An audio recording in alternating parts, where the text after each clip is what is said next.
This is the new Jaecoo J8, and it's a bit like buying the supermarket's premium own brand product instead of the famous name. It costs a lot less than an Audi Q7, yet in many key areas, it gets surprisingly close. Let me show you why. First, let's see how it performs.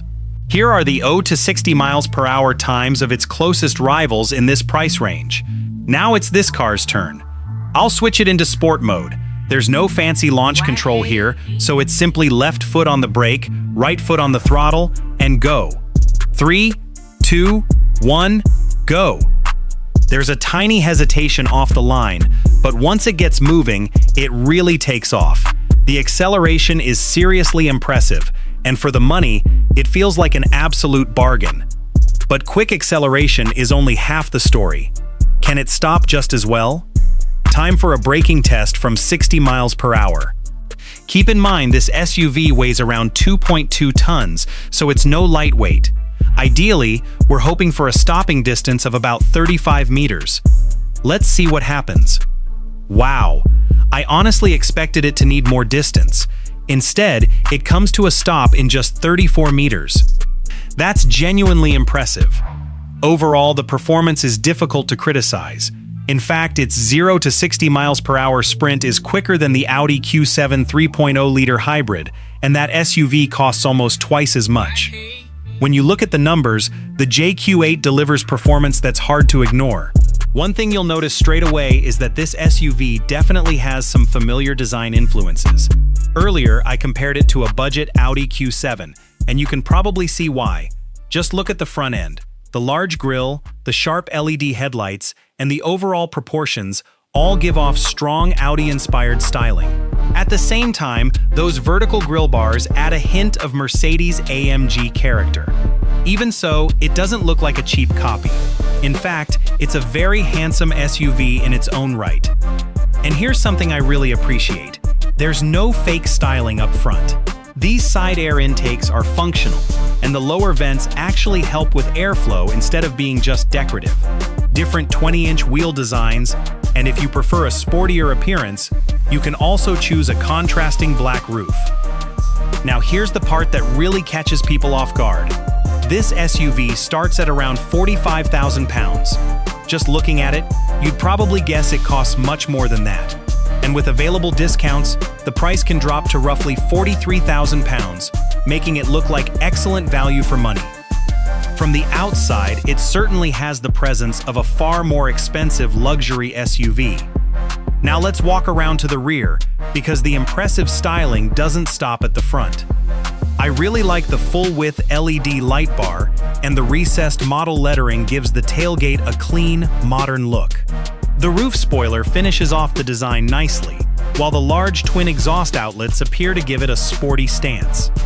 But are they actually real? There's only one way to find out. Time for the stick of truth. One thing I have noticed is that Jaecoo seems to have borrowed a few styling ideas from Audi's playbook a few years ago. And here's exactly what I mean. Take a look underneath the rear bumper. Those large chrome exhaust finishers look sporty enough, but the real exhaust pipe from the little 1.5-liter four-cylinder engine is actually hidden underneath.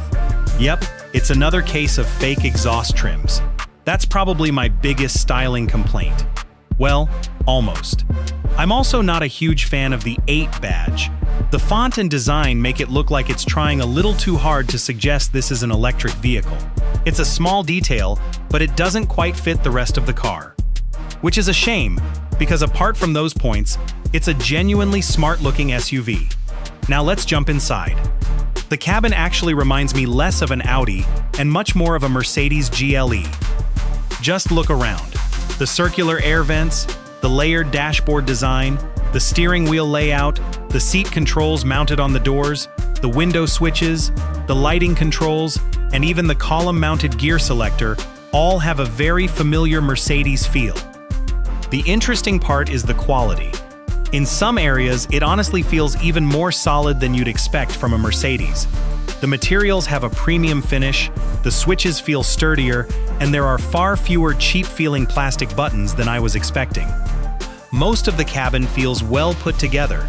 The only thing that lets it down slightly is the action of the air vents. They have a light plastic click, that doesn't quite match the rest of the interior.